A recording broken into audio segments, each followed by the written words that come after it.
नमस्कार। बीए प्रथम वर्ष हिंदी साहित्य की कक्षा में आप सभी का फिर से स्वागत। प्रथम वर्ष में हम पढ़ रहे थे कबीरदास और कबीरदास अध्याय से साखियों का अध्ययन हम कर रहे थे। आज हम निहकर्मी पतिव्रता को अंग शीर्षक से ली गई 3 साखियों का अध्ययन करेंगे। मैं अपना परिचय दूं। मैं मनीष नैनीवाल, सहायक आचार्य हिंदी साहित्य से, राजकीय महाविद्यालय चौमेला, जिला झालावाड़। तो शुरू करते हैं आज का अध्याय। और आज की साखी जो निहकर्मी पतिव्रता को अंग शीर्षक से ली गई साखी है। नैना अंतरी आओ तू, नैन झांपी तो ही लेऊं, ना हो देखूं और को, ना तुझ देखन देऊं। कबीरदास द्वारा रचित साखी शीर्षक में निहकर्मी पतिव्रता को अंग शीर्षक साखियों से ली गई इस साखी में कबीरदास द्वारा अपने इष्ट परम ब्रह्म से अधिक निकट बने रहने की इच्छा कबीर ने इन साखियों में प्रकट की है। कबीर अपने परमात्मा से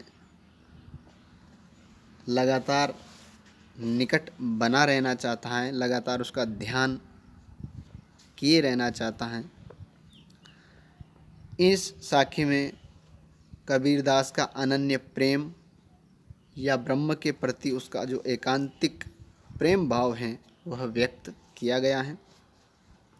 कबीरदास कहते हैं, नैना अंतरी आओ तू। नैना नेत्रों के अंतर यानी अंदर। कबीर कहते हैं कि हे प्रिय, हे प्रियतम, जो वो अपने परमात्मा को, जिसे वो राम कहते हैं, को संबोधित कर रहे हैं कि तुम मेरे नेत्रों में आ जाओ, मेरे नेत्रों में समा जाओ। नैन झांपी तो ही लेऊं, और मैं तुम्हें अपने नेत्रों के अंदर बंद कर लूं। झांपी लेना यानी नेत्रों के अंदर लेकर उनको बंद कर लेना। तुम मेरे नेत्रों में समा जाओ और मैं तुम्हें अपने नेत्रों के भीतर बंद कर लूं, तब ना हो देखूं और को, हो यानी मैं, तब ऐसी स्थिति में जब मैं अपनी आँखें बंद कर लूं और तुम्हें अपने नेत्रों के भीतर ही बंद कर लूं, तब न तो मैं किसी और को देख सकूं और उस स्थिति में ना तुझे देखने दूं, ना तुझे ही किसी दूसरे को देखने दूं। यानी इसमें कबीर का परमात्मा के साथ अनन्य प्रेम भाव व्यक्त हुआ है। वह अपने और प्रियतम के बीच में किसी अन्य को नहीं आने देना चाहता है। कबीर आगे कह रहे हैं इससे अगली वाली साखी में, कबीर रेख सिंदूर की काजल दिया न जाए, नैननी रमैया रमी रया, दूजा कहाँ समाए। सिंदूर जो महिलाएं अपनी मांग में लगाती हैं, सौभाग्य का प्रतीक होता है। यहाँ कबीर भी परमात्मा की पत्नी के रूप में अपने आप को प्रस्तुत कर रहे हैं और सौभाग्य का चिन्ह सिंदूर धारण करते हैं। उसी संदर्भ में कह रहे हैं आगे, रमैया का अर्थ होता है रमण करने वाला, रमने वाला, यानी रमैया परमात्मा के लिए ही आया है, कबीर के राम के लिए आया है। इसमें भी कबीर का अनन्य प्रेम भाव व्यक्त है। कबीर कहते हैं, कबीर रेख सिंदूर की काजल दिया न जाए, कि मैंने अपने मस्तक पर सिंदूर की रेखा लगा ली है, यानी सौभाग्य का जो चिन्ह होता है वो धारण कर लिया है। तो काजल दिया न जाए। तो अब काजल लगा करके अपनी शोभा बढ़ाने की आवश्यकता मुझे नहीं है। यहाँ काजल जो है वो कालिमा के रूप में है और वह सांसारिकता का प्रतीक है। बाहरी जो संसार हैं, जो विषय वासनाएं हैं, उनके लिए काजल शब्द आया है। सांसारिकता के प्रति जो आसक्ति है उसका प्रतीक है काजल। तो मुझे सांसारिकता से अब मोह नहीं रह गया है, क्योंकि मैंने प्रियतम परम ब्रह्म को मान लिया है, उससे प्रेम कर लिया है और उसी के लिए सौभाग्य के जो चिन्ह हैं सिंदूर मैंने धारण कर लिया है। इसलिए मुझे इस बाहरी संसारिकता या विषय वासनाओं से अब लगाव नहीं है। मुझे इन बाहरी जो शोभा के प्रतीक हैं इनको लगाने की आवश्यकता नहीं है, या बाहरी विषय वासनाओं की आसक्ति से मैं मुक्त हो गया हूँ। नैननी रमैया रमी रमैया, क्योंकि मेरे नेत्रों में तो वो रमैया यानी वो प्रियतम पूरी तरह से रम गया है, बस गया है। इसलिए दूजा कहाँ समा, इसलिए मेरे हृदय में किसी अन्य के लिए कोई स्थान नहीं है, या मेरे हृदय में तो वह मेरा परमात्मा प्रियतम ही अच्छी तरह से रम गया है। इसलिए इसमें अब दूसरा कैसे समा सकता है, क्योंकि दूसरे के लिए तो इसमें स्थान ही नहीं है। यहाँ कबीर का अपने प्रियतम से अनन्य जो लगाव है वह प्रकट हुआ है। कबीर उसे अपने नेत्रों में, अपने हृदय में बसा लेना चाहते हैं, और जिसके हृदय में परमात्मा बस जाते हैं उसके लिए बाहरी जो आकर्षण हैं, जो काजल शब्द आया है, बाहरी विषय वासनाएं, सांसारिक आकर्षण, इससे लगाव स्वतः ही नष्ट हो जाता है। इस प्रकार ये प्रतीकात्मकता इसमें प्रकट हुई है।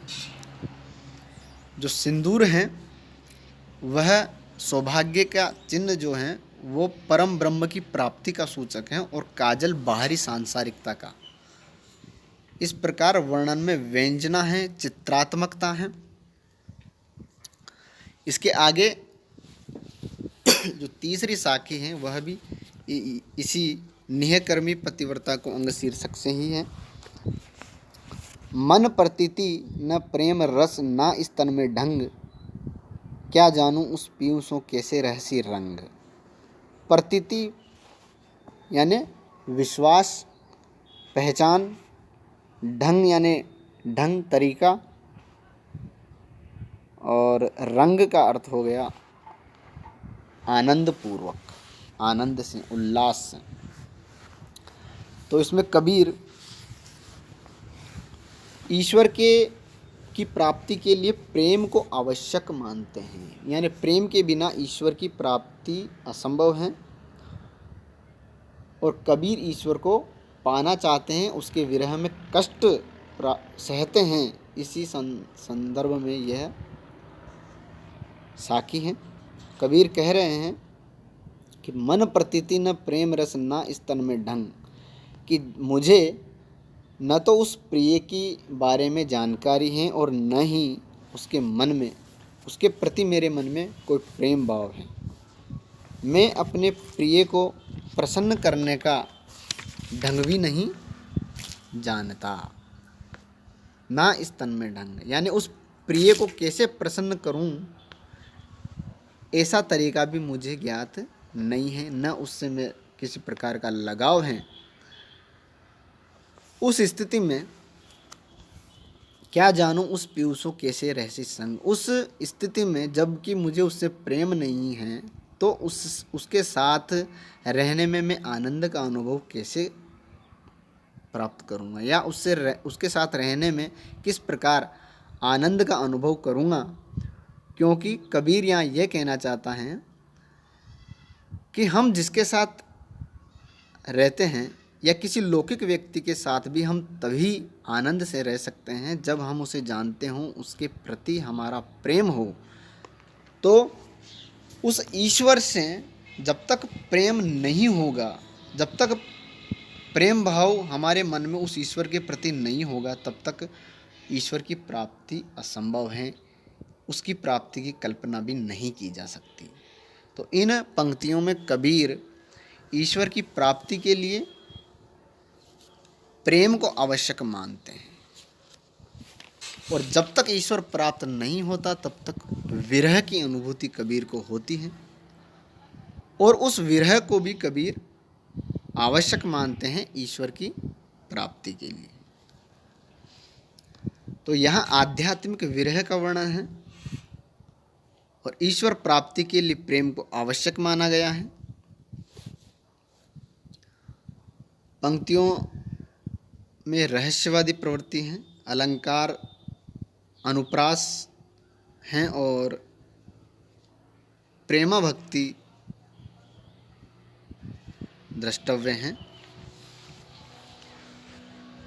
इसी के साथ कबीर की साखियाँ समाप्त हो गई हैं। अब अगले अध्याय में जब हम पढ़ेंगे कबीर दास को, तो हम उनके पदों का अध्ययन करेंगे। तब तक के लिए धन्यवाद।